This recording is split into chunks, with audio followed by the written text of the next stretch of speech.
Hello, good evening, and welcome to Monkeys with Fire.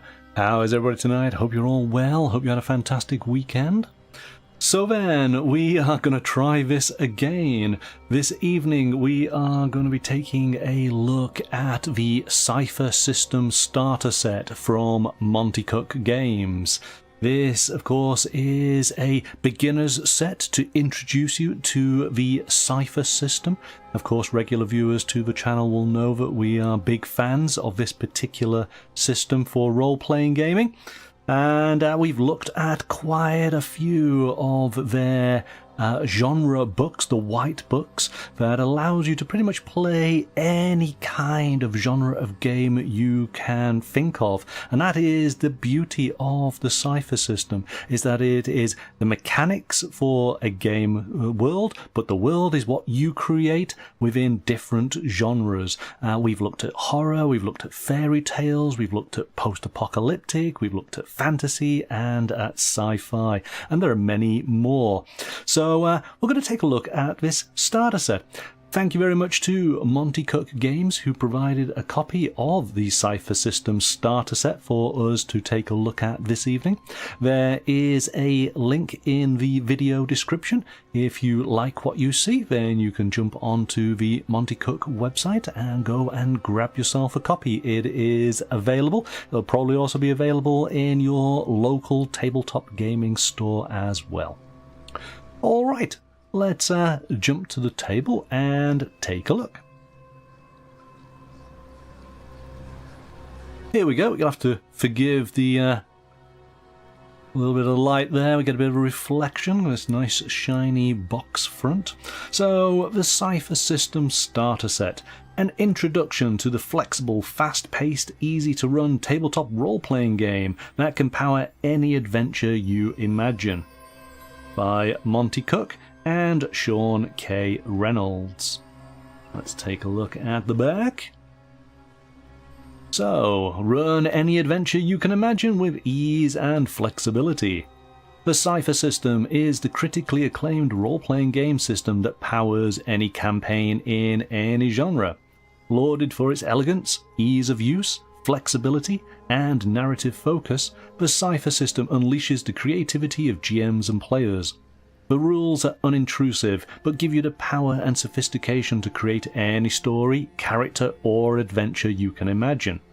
Whether you're a veteran gamer or new to tabletop RPGs, the Cypher system will be your new favourite game, and this starter set will have you playing in no time. So the set includes 10 pre-generated characters, get you started quickly, or you can create your own. 2 adventures take you into worlds of fantasy and science fiction, plus you get a 3rd downloadable adventure for free. Can't get the whole group together, these adventures work with as few as 1 or 2 players. Quick start components get you going with minimal prep. The complete Cypher system rules, you'll master the system quickly. XP cards, GM intrusion cards, and dice give you everything you need at the game table. Run any game you can imagine with ease and flexibility. Horror, cyberpunk, fantasy, sci-fi, post-apocalyptic, you name it, the Cypher system can do it all. There we go. Quite an introduction. So, let's take a look inside and let's see how Monte Cook and the team distill what is this huge tome of a rulebook down into a starter set. As you can see, there's quite a bit to this book. So, let's see how they do. When you open up the box, the first thing you see is this card. So before you start, here's how you use all the cool stuff in this set to have a great game. We have character sheets. The box has 5 fantasy characters and 5 sci-fi characters. There is then the player's book, in which it tells us to read this first. It tells you about all the stuff on the character sheets and how to play the Cypher system. We then go to the Games Master's book, where only the GM should read this, and it has all the details of the adventures that the characters will undertake. including secrets they shouldn't discover until the game begins, and plus some additional information for the GM. We have a map that, again, only the GM should take a look at. We have a set of cards. These are XP cards and GM intrusion cards. So XP cards are awarded to players as described in the GM book, and GM intrusion cards are helpful idea generators for the Games Master. The GM should keep both cards handy during the first game. We'll take a look at those nearer the end, once we understand how they actually used in the game. We got some dice. We have a D20 and a D6. And then we have a cheat sheet. A quick reference for the Cypher System rules you are most likely to read while the game is going on. So, there we go. That gives us our briefing. So, as it says, read this first. This is the player's handbook. And we've got a nice sort of sci-fi stroke fantasy front. See, that's the thing, of course, with the Cypher System being any genre you can possibly imagine. We'll find that the artwork throughout this starter set is to inspire all the different types of games you might want to play. As it said, this is focused on fantasy and sci-fi, but we'll see some other elements in there as well. Okay, so we get our welcome introduction. Tells us a little bit about the items that we'll find in the box. Taking a look at the pre-made characters. And of course, as a starter set, it's written from the perspective of potentially new players, but even experienced players to role-playing might need to understand a little bit of why the Cypher System is different to other game systems that they have played. So it gives them a bit of a description here of what to do next. We have 8 basic rules, which are the key concepts to the Cypher System. Once you know those, you pretty much know the game. So we'll look at those in a little detail. It then goes into additional explanations of the basic rules, an example of play, which of course we always appreciate. We then have elements on ciphers, character advancements, and equipment. So we'll get to sort of explore all of that as we go through. So here we go, how to play the Cypher System. And as it promised, it breaks it down into 8 basic rules. So altogether, these ideas are short enough that you could recite them in 60 seconds. That's a challenge. The rest of this section of the book has in-depth explanations of these 8 rules, giving more details and providing examples. Examples are always good, we appreciate those. So what are the 8 basic rules to the Cypher System? There are 4 character types. Types is in boldened there because these are some key words that we need to keep an eye on. I always like within the Cypher System books, they always use their margin to basically call out important details with page references. And in the white books, of course, we know that the PDF versions of these are all hyperlinks, so it takes you straight away to the appropriate page. So I like how, if you are new to the Cypher System, this is your first introduction, and you're going to see that throughout any other books that you might get. So the 4 character types, we've got the Warrior, the Adept, the Explorer, and the Seeker. And again, because we're dealing with new players potentially, so in other RPGs you might call this your class. Of course, we're kind of familiar with that, aren't we? We then have 3 main stats: might, speed, and intellect. Each is a pool of points that you can spend on various things. Players make all the rolls. If your character attacks a foe, you, the player, roll for the attack. If the foe attacks your character, you, the player, roll for the defense. Good evening, Roger! You made it! Fantastic! Just getting started, we're going through the 8 basic rules of the Cypher System. You should know these. You've gone through enough of these Cypher System books with me by now. Point number 4. Some of your character abilities cost points from your pools when you activate them. For example, you could have a special bashing attack that costs 1 might point that dazes your foe, or a technique that lets you throw 2 knives at once that cost 2 speed points. So we explained that we have our might, speed and intellect, which are a pool, and our abilities use points from those pools. So when you roll, you can make it easier by spending 3 points from an appropriate pool. This is called applying effort. So for example, to make a climbing task or a hammer attack easier, spend 3 might points. You might make a sneaking task or a pistol attack easier by spending 3 speed points. And we'll look at difficulty just here. We'll go into that in a moment. So ultimately, we can make tasks easier by spending points out of our pools. We can use abilities by spending points out of our pools. Taking damage decreases your pools. Usually points are removed from might first, then speed when might is gone, and then intellect when might and speed are both gone. Okay, so any damage, our pools are going to get smaller, but our pools are going to get smaller whenever we make things easier. Our pools are going to get smaller whenever we use an ability. So we're going to have to keep an eye on these pools, aren't we? Resting lets you recover points you've lost or spent. So obviously the rest between various maybe actions or engagements is going to be important. And you can become skilled in just about any kind of action, like climbing, sneaking or dodging. Skills automatically make your role easier. Assets like tools and helpful circumstances can make things easier too. So again, this is dealing with task difficulty.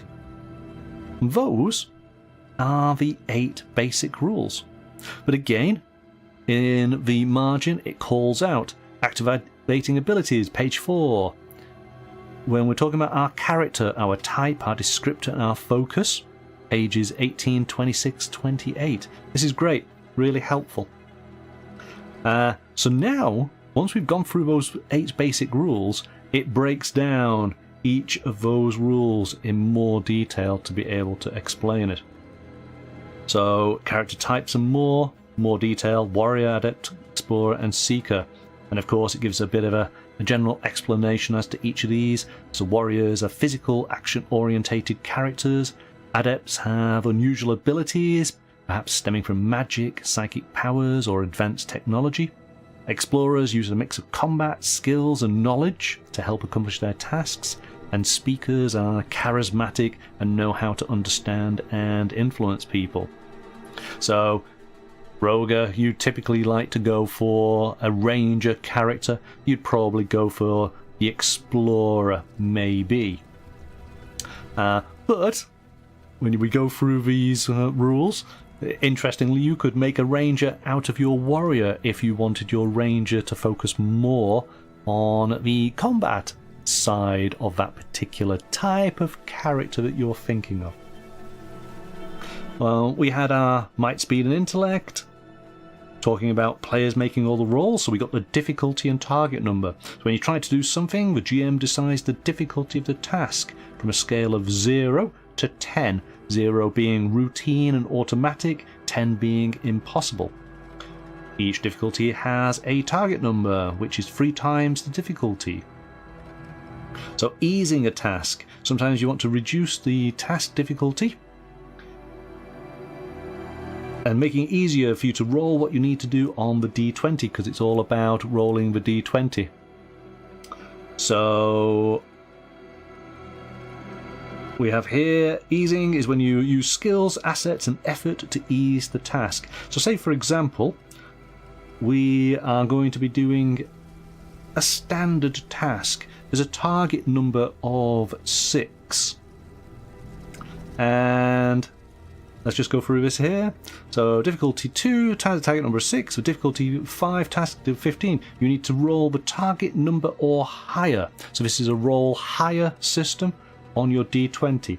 So if we can roll over 6 on the D20, then we have successfully managed to accomplish that task.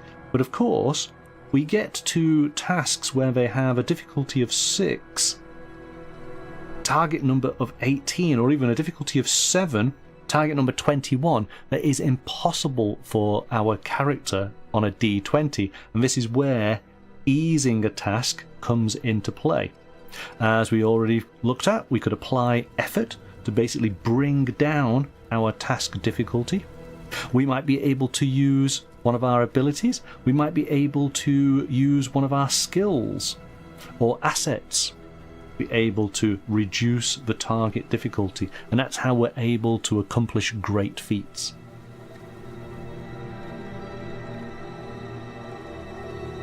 So it goes through and it actually calls out, here we go, rolling 17 or higher. So this is good, because of course straight away when you realize that you can't go over that particular target difficulty, then here's the explanation. Applying effort, activating abilities. And so within just 3 pages of additional information, we've pretty much gone through all of the main rules to the Cypher system. It's pretty easy. This is why this particular system is so well liked by new players.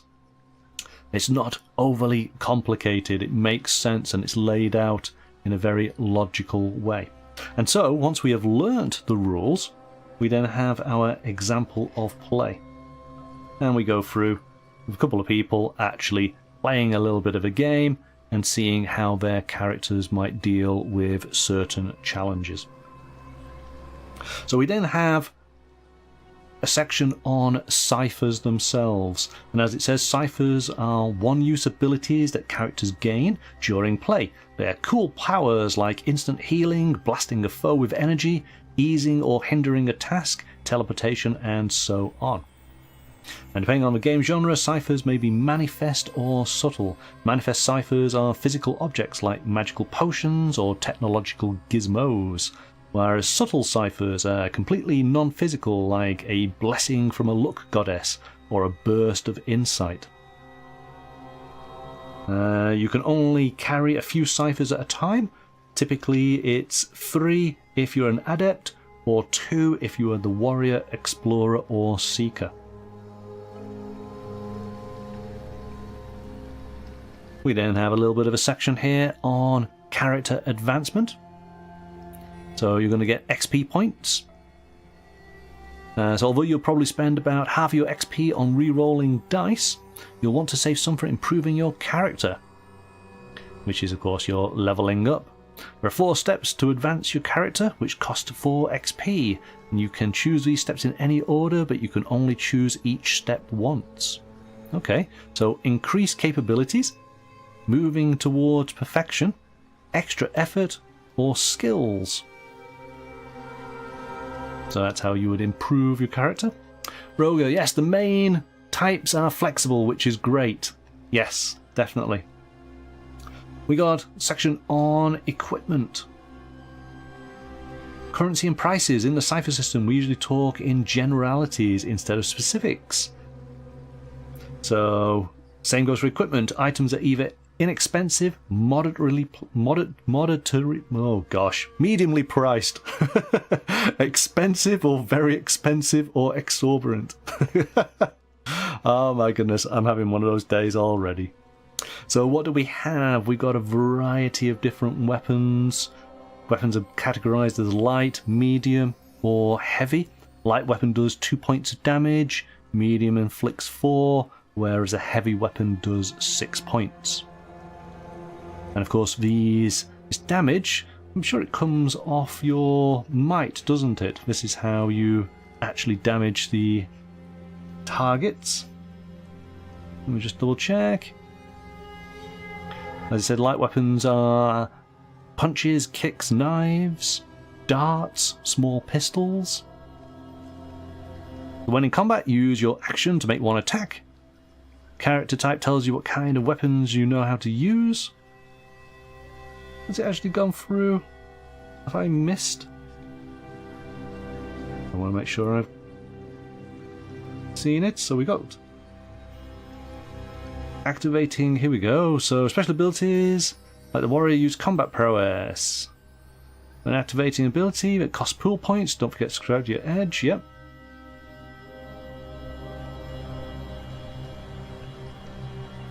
I think it's going to be off your actual might, isn't it? Let's have a look at the actual equipment.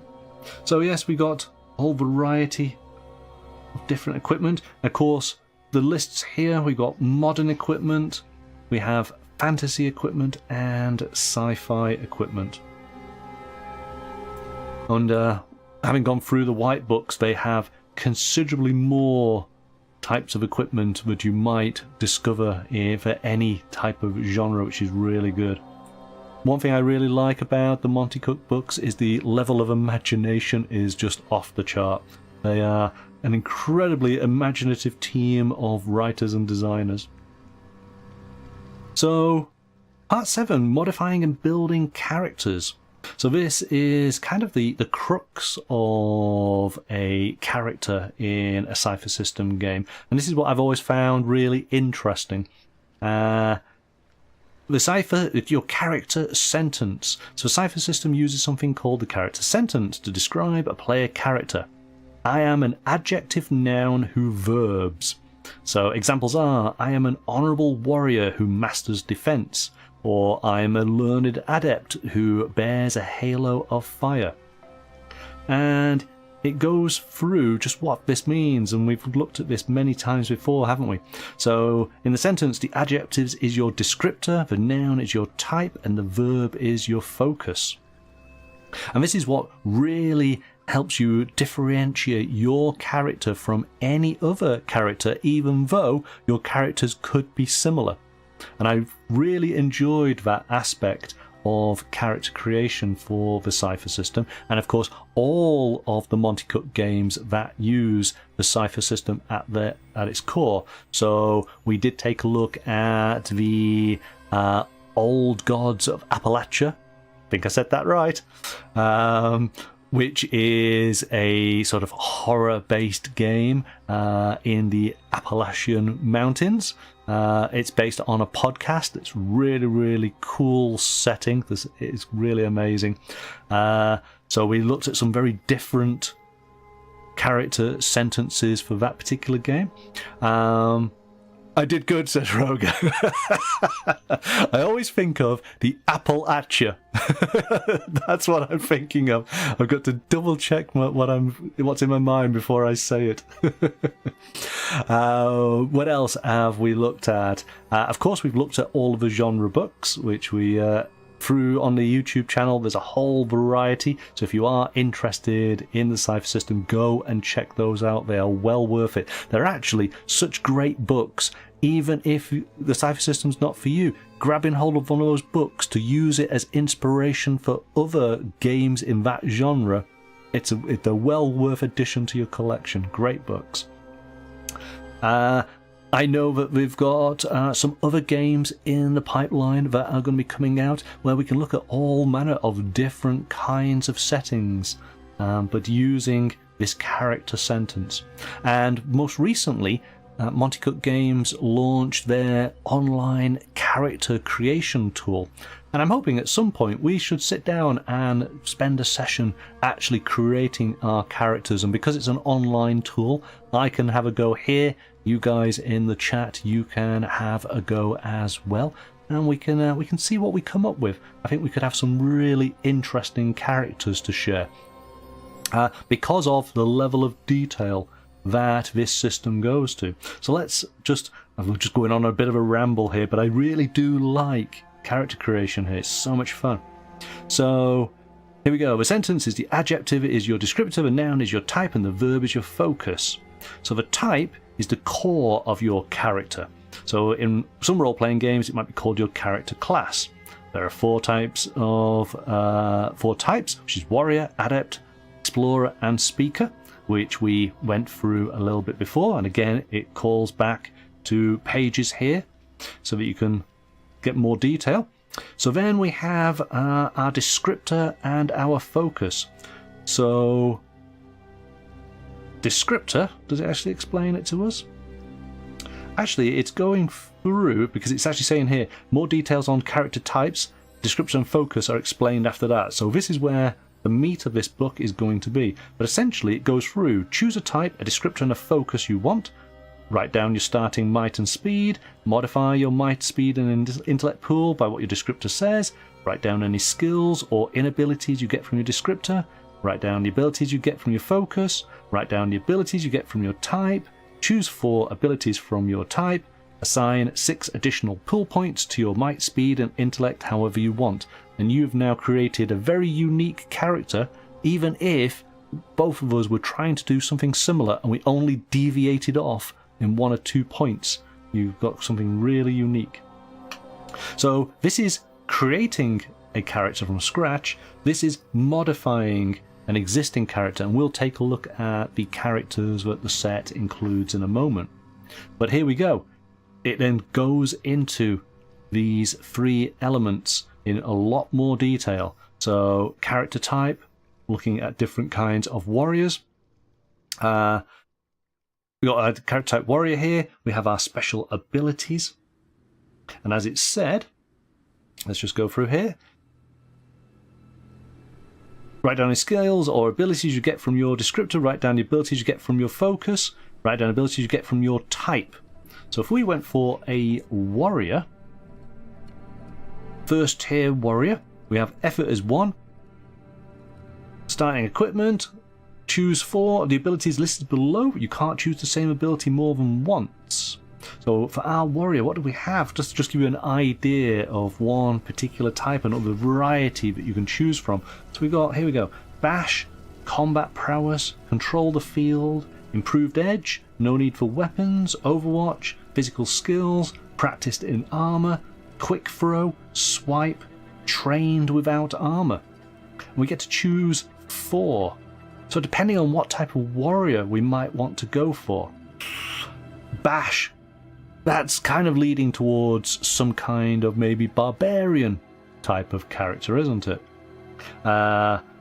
We could use combat prowess here, either melee or ranged attacks. So Roger, you might want to choose that if you're going to go for your ranger. No need for weapons. Maybe you want to become a martial artist. Physical skills. Trained in 2 physical skills you're not already. So maybe you want to improve your balancing or climbing, jumping, running or swimming. So maybe physical skills along with no need for weapons. We're getting a bit more of a sort of ninja type of character. How about trained without armor?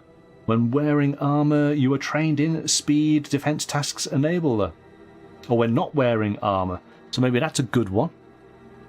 So we see how you can, even just from these, well, we got 1, 2, 3, 4, 5, 6, 7, 8, 9, 10, 11 special abilities. We can actually make quite a variety of different warriors. And this is what helps start to build up your character.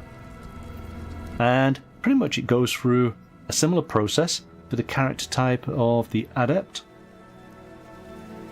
For the explorer, we're actually getting a little bit of tease here for the different pre-made characters that are within the set. And then finally the speaker.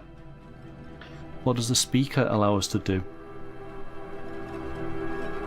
Anecdote. You can lift the spirits of a group of creatures and help them bond together by entertaining them with an uplifting or pointed anecdote.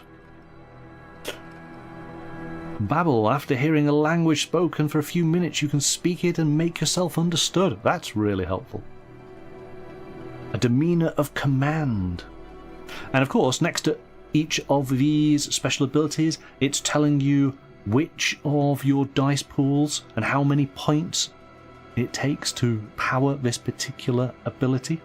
So that demeanor of command takes 2 intellect points, whereas, wow, erase memories. You try to tamper with the mind of a creature within immediate range. If you make a successful intellect roll against them, you can erase up to the last 5 minutes of its memory. These are not the droids you're looking for. Move along, move along. But 3 points. So depending on how many points we start off with, that's actually quite powerful. And that's interesting, isn't it? So I guess yes. I've just done the Jedi joke.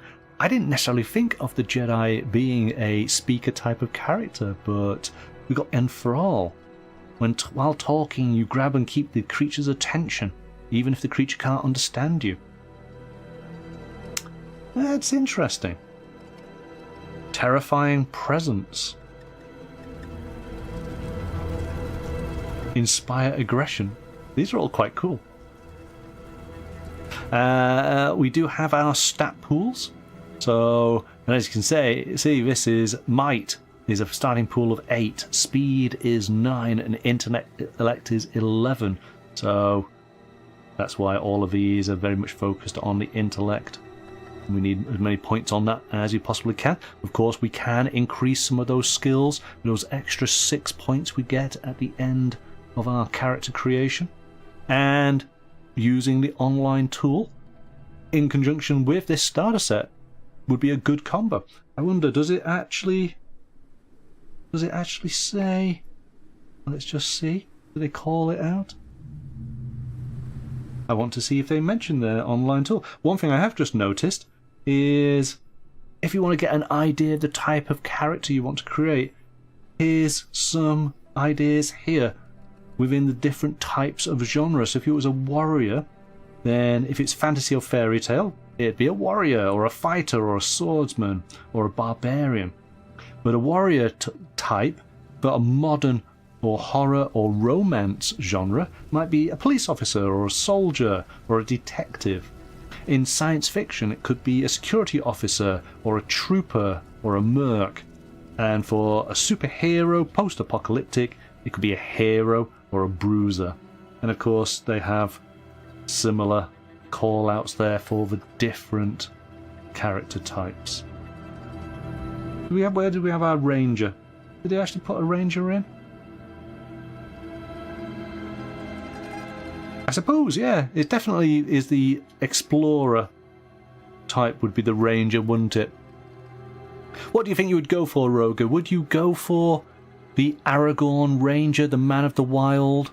Working all of those aspects of having skills with nature, being able to find your way around easily? Or would you veer more towards the warrior sort of side of the character? Would you be really proficient at your bow and arrow and at your sword? So once we've got our character type, we then go on to the character descriptor. So your descriptor defines your character. It flavors everything you do. It changes the way your character handles life. So for example, the difference between a clever character and a stealthy character are considerable, not just in terms of game mechanics, but in their attitude towards problems and how they create solutions. So this is the adjective of the character sentence. I am an adjective, noun, who verbs. So we've already worked out our noun, be that the warrior, the adept, the speaker, the explorer. So now we've got to do our descriptor. What are we going to be? If we're going to go for this ranger, maybe we go for the warrior. What type of warrior are we going to be? Are we going to be a clever warrior? Exiled warrior? Fast? Graceful? Honourable? I think Aragorn would be honourable. Learned? Sharp-eyed? Stealthy? Strong? Strong would maybe lean us towards that barbarian kind. So we've got a few here to choose from. 1, 2, 3, 4, 5, 6, 7, 8. We've got 9. That's not too bad at all. I think that, well, maybe if we were doing Legolas, we'd go for graceful, wouldn't we? But I think Aragorn, picking out of a 9, he would be honourable. I think I'd possibly lean into his royal blood. We'll make him an honourable warrior. We only have one element left to define then, which is the focus. So not all foci are appropriate for every genre. So the focus is what makes your character unique in the group. No two PCs in a group should have the same focus. A focus gives your character benefits and abilities at tier 1 and more every time they advance to a new tier. So your focus is the verb of the character sentence. The adjective, noun, who, verbs. So we have a, what was it? Let's remind myself already.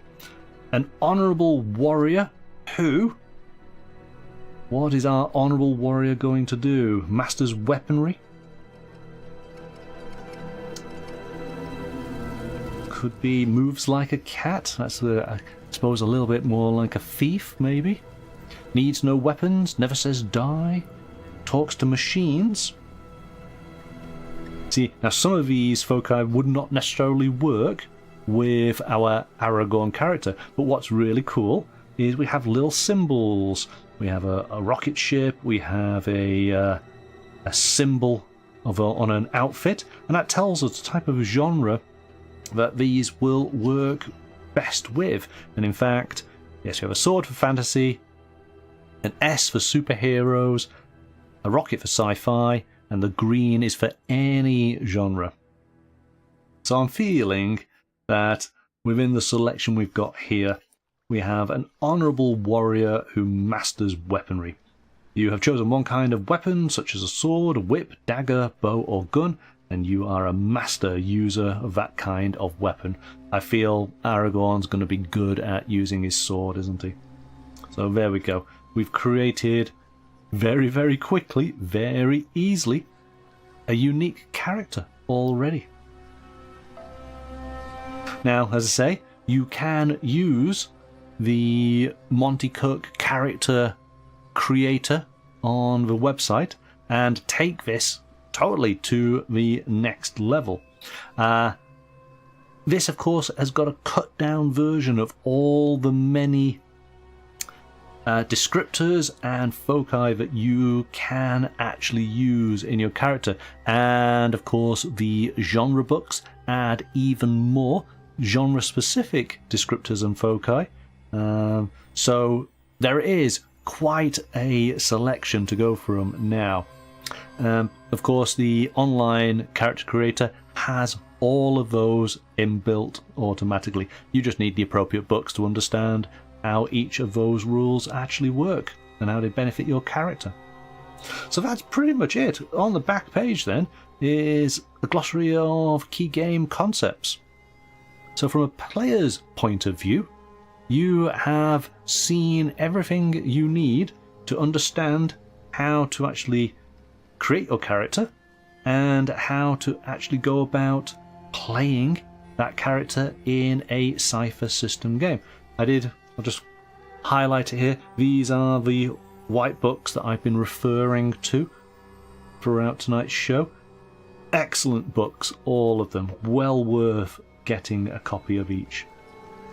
So, before we go to the Games Master's book, let's just take a look then at some of the characters that they have created.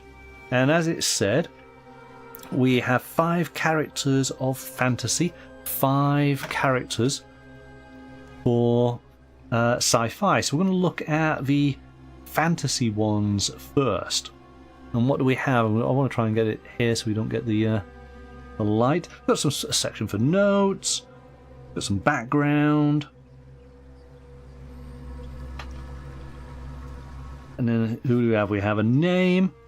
So I'm going to get these all wrong. You know how I am. Reynolds is an exiled explorer who masters weaponry. Okay, well we know the masters weaponry one. We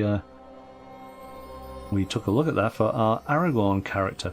And Reynolds is a broadsword and a bow. So in fact, Reynolds actually is quite similar to an Aragorn style of character. We've got a might pool of 12, speed of 14, so that is actually going to be good for this type of character. Intellect of 10. And yes, indeed, there we go. Weapons master. Weapons crafter. Can use light and medium weapons. Attacks with heavy weapons are hindered, so they favour the lighter weapons. 2 ciphers. A potion of soothed reflexes. Restores 4 points of your speed pool. So again, skills that we use take points from our pool. We can use this potion to restore our speed pool, to which of course we're going to be using that a lot for these type of weapons. Potion of dark sight. See in the dark for 15 hours. Okay, interesting. I wonder why this character might require that potion. Now we have our equipment, we have our skills. So training eases a task's difficulty, inability hinders it. So if we can use one of our trained skills, we can make things a little bit easier. And yeah, this character definitely is the Aragorn. So speed defense when not wearing armor, sneaking, tracking, geography, foraging, hunting and finding places to rest, crafting bows and arrows. But they're not very good at social interaction. Definitely Aragorn. Who's this character? So let's see what they've gone. Ethan is a clever speaker who works miracles. So he's going to be a character with a silver tongue. This is... Grunket is an honourable warrior who masters defence. I'm kind of thinking... Oh, what's her name? Is it Brienne of Tarth? I get the impression that she was more defensive than offensive as a warrior. So I think that's a similar kind of character. I can definitely sort of see that. And she's going around with a battle axe and a throwing axe. So Grunket likes to smash. This looks like a mage of some kind. So Rallan is a learned adept who bears a halo of fire. I feel like I should have found out what the halo of fire actually offers. You know what? I want to find out now. Let's take a look. That's just too good to just pass without some explanation.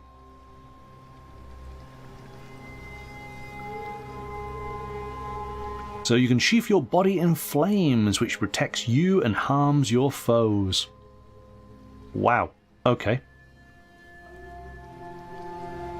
Flame on. Wrong genre, but you get the idea. And then finally, in the fantasy, Vermil is a stealthy explorer who moves like a cat. So this very much is your rogue thief type of character. Although going around with a broadsword, has a lightning rod and a potion of healing. So those are the fantasy, but we now have the same characters done with the sci-fi sort of perspective on it. And this again shows how versatile the Cypher system is. So we now have, yes, this is the mage character that was in with the fantasy group, but slightly different. Hawa is a clever adept who talks to machines, and it is essentially a talking octopus. Completely different type of character. We then have Eranos, who's still an exiled explorer who masters weaponry. So it's the same setup, but different skills, different equipment, different ciphers that of course reflect the character in this sci-fi setting. There we go, we have our warrior who's more machine than human now, but still honourable. But now, honourable warrior who fuses flesh and steel, making them a cyborg. And Helta is a sharp-eyed explorer, pilots a starcraft, So we've got our pilot, but Vermil is still a stealthy explorer who moves like a cat. So no matter fantasy or sci-fi, you can always count on your thieves. Okay, so those were our characters. Let's, before we go into some spoiler territory, we have this little cheat sheet. Elements here for our armor, light, medium and heavy. Weapon damage. And of course, this is the main element that everyone's around the table is going to be looking at, is the difficulty of a task, what the target number is that you need to roll over on your D20. And of course, then, depending on what that target number is, what can you do with your character to ease that difficulty, to make it more manageable. So 6, you've got to be really lucky. 7 is impossible as standard.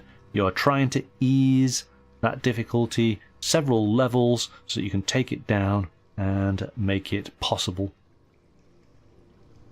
And we just have a quick summary here. Pools, effort, edge, asset and skills. Alright, so if we are going on in to look at the Games Master book, now of course it says read this second. I'm going to throw up that we're going into the territory of some spoilers here. So if you intend to be a player using the starter set, this is where you would want to stop looking. You don't want to see any of the elements here that might spoil your enjoyment. But for those who are going to be doing the games mastering, let's have a quick look through. And of course this is now talking to the games master and from their perspective. Details on how to run the game, of course straight away dealing with task difficulty. Looking at some of the rules that are not featured within the player's handbook. Armor, awarding XP. Combat between NPCs and between PCs. So this is what I was looking for before, wasn't I? But it's all here. The GMs don't make any rolls. This was part of the 8 points of the Cypher system, wasn't it? That the players make all the rolls. And of course, that being the case means that the GM can concentrate more on the sort of story aspect of the actual running of the game. We've got details here on interacting with creatures. Initiative. Here's some of the ciphers. The one-use abilities. Are we going to get some idea of some different ciphers that we might have? Oh, yes, we are. I want to find a kind of cipher that might be suitable for our Aragorn type of character. We have something. Eagle Eye. That might be interesting. That Aragorn's pretty good at archery.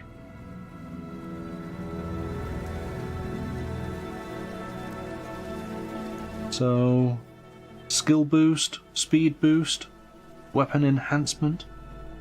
It's a whole variety that can give him a little bit of a boost. GM intrusions. Use GM intrusion when you want something in the story to complicate a situation for a character. This doesn't mean the character fumbled or did something wrong. It might just reflect an unexpected difficulty with what's going on or something unrelated that affects the current situation. So, when you use a GM intrusion, give the player 2 XP. So this is a way of challenging your players in a fun, creative, narrative way. But of course, rewarding the player for overcoming this intrusion. And we do actually have a pack of intrusion cards here, along with the XP. So let's have a quick look here. Let's get some examples. So the XP deck is basically... In fact, I need to Put this over. There we go. Let's put those just there. What have we got here? So this is 1 XP. Make sure your PC gets some time in the spotlight every session. This is cool. Nice little pointers for the GM. If a character fails a non-combat task and wants to try again, they can do so as an action, but they must apply effort on the retry. So this is actually cool. So we got nice little pieces of art. Some of this I recognise from the various books we've taken a look at. And we got GM tips on one side, whilst on the flip side we have player tips. So use about half of your XP on rerolls and half for advancement. You can apply effort to make a task easier by spending 3 points from a pool. Remember to subtract your edge. This is cool. Rolling a natural 20 gives you a major effect, and you get back whatever points you spent on the roll. Okay, that's really cool. So that's our, even if we were looking at intrusions, that's actually the XP deck, and that's cool. Mini deck of a subset of full deck of cards. So this is a little bit of a teaser. You can get a full deck of XP cards from the Monte Cook store. Let's take a look at the intrusion deck, see if it's something similar. We've got a little bit of rules here in a very small font. I can just about read that, but then my eyesight is awful these days. Let's take a look. So we've got a whole variety, and these 3 different sets: combat, interaction, or miscellaneous. So these are intrusions that the GM can throw on in to challenge a particular character, and if they are successful and overcome this, then they gain they gain 2 XP. The player must immediately give one of those XP to another player and say why they're going to them. So this means that although you're making the in-game situation more complicated, you're rewarding the players at the same time. Okay, interesting. So, combat. The foe hits the character's hand. Tasks using that hand are hindered by 2 steps for the next hour. Okay. Whereas same card, interaction. The NPC wants the character to reveal a relevant personal secret, true feelings on a certain topic, if they're carrying a specific item, and so on, before continuing the interaction. The character can lie, but the lie will have to convince or fool the NPC. Or miscellaneous, the character sees something that is obviously a secret message or omen intended for them. This is cool. Combat. The character's throat is injured, preventing them from speaking for several minutes. That actually could be quite good fun in a game. Interaction. The NPC recently met someone famous or important, and that meeting is all they can talk about. So these are cool. These are nice little prompts that you can play to the characters, get the characters to role play out, be it in the actual role playing or via their actual what their character does as far as dice rolls or skills that they're able to use. And that being the case, being successful, they've got themselves a couple of XP for it, and it's just giving them something to challenge them with. I like that. That's cool. I imagine again that this might be a cut down version, a bit of a taster. I'll just point out we did have the dice in there as well. What do we have? We've got creatures. Now this is something we looked at again, one of the many videos that we've got on the channel for the Cypher system, the Cypher System Bestiary, which is possibly one of the best bestiaries I have ever seen. It is such a joy. Go and check out that video. We've all seen bestiaries from many, many different gaming systems. I just think Monte Cook Games just really knocked it out of the park. They did something very creative with theirs, and I really like it. So go and check the video out. But we're getting a bit of a version here, and this of course is looking at creatures for these 2 settings of the games, fantasy and sci-fi. We've got abomination and a devil. a fusion hound. Then we have a war droid and a zombie. So we got a few more detail here, but some short stats here. Section includes many basic creature entries, simple stats. So just a name, a level, and a couple of modifiers.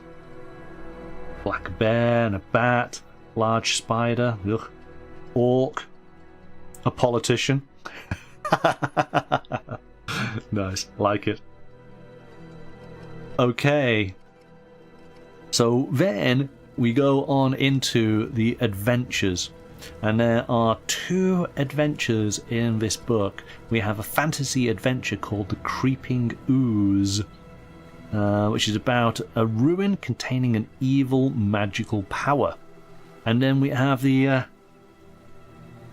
gonna say Zambit negotiations, X-Ambit, Zambit, and we'll go with Zambit. Yeah, a sci-fi adventure where the PCs investigate a conspiracy during a diplomatic meeting. It's already pointed out the box includes 5 copies of 5 pre-made fantasy characters suitable for the 2 adventures. So those characters are being created to make sure they have the skills and abilities useful for the adventures. But of course, you could potentially make your own.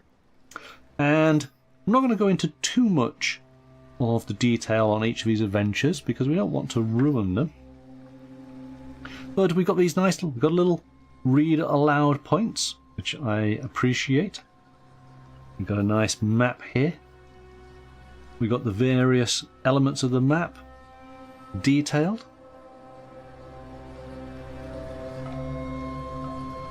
Again, lots of call-outs in the margin to help. I like this artwork. This is very cool. But as you can see, that's basically it. We have essentially 7 rooms for our players to explore. And we get to the final sort of encounter. So it's a bit of a taster. Fantasy taster. A little bit of a dungeon exploration. And then we move on to the sci-fi adventure. And it's set out in exactly the same way. We got a background, we have our synopsis for the GM, we got a plot hook with a little bit of text to read out, what happens on the arrival of our players to this particular space station. And here we go, and we've got a flowchart to help figure out the flow of the adventure as it plays.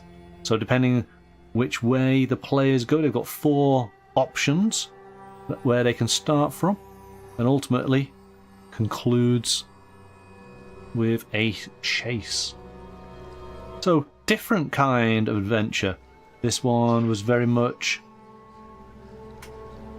as you saw, the dungeon crawl, the fantasy. Very sort of typical.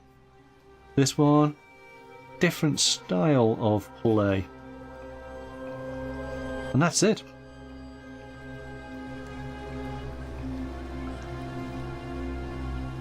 Yeah. And the only piece we've not looked at is the map that you get. You've got a single-sided map here. In fact, let's do it this way. So there we go. We have our large dungeon crawl.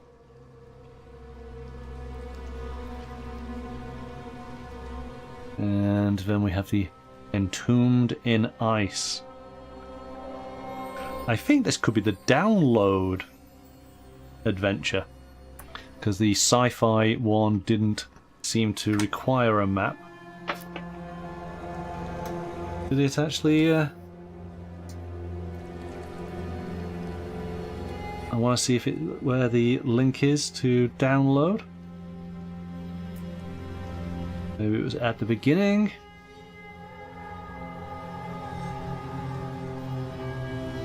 Ah, here we go, yes. Now, the third adventure is called Entombed in Ice, a sci-fi sequel to The Zambit Station. It's available as a free PDF You can download PDFs of the 10 pre-made characters, so all of the links are just in the side point there. And there you go. That is the Cypher System Starter Set. I think that's a good introduction. It's everything you need to get going. Ultimately, I believe it would inspire you to want to go and get the main book, but at least this is a good introduction and perfect, I guess, for friends and family that are coming up to Christmas time. That if it's a game system that they are not familiar with, then this would actually be a good addition.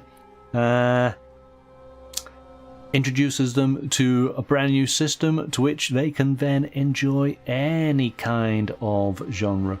So maybe this is quick and easy enough to be able to play Christmas Day, Boxing Day, once you've gone through the rules, had a bit of a read. I know that's when I used to get gaming systems during the holidays. That would always be something I aspired to try and do. Not sure how successful I was, but I always aspired. But I was pretty young at the time. So there we go. That is the Cypher System Starter Set from Monte Cook Games. We're going to continue with Monte Cook Games, because what would be the perfect companion to this starter set, once you've played these ventures and got a handle on how things work using the Cypher system, what you need then is some other adventures to play. So we're going to take a look at Adventures in the Cypher System.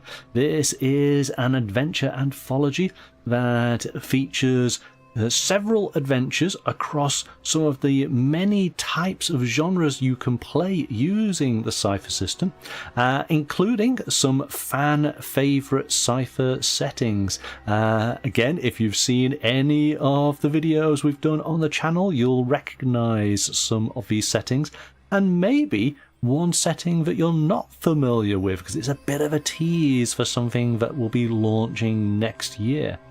So we're going to take a look at Adventures in the Cypher System on Wednesday evening. We are changing our times as we lead up to Christmas, so it's going to be Mondays and Wednesdays for the next couple of weeks. So hopefully you can join me on Wednesday from 7 o'clock to take a look at some adventures. Again, my thanks to Monte Cook Games for providing this evening's copy of the Cypher System Starter Set. Hope you enjoyed that, and I hope that you will join me on Wednesday night as we go and take a look at some of these adventures. But until then, bye for now.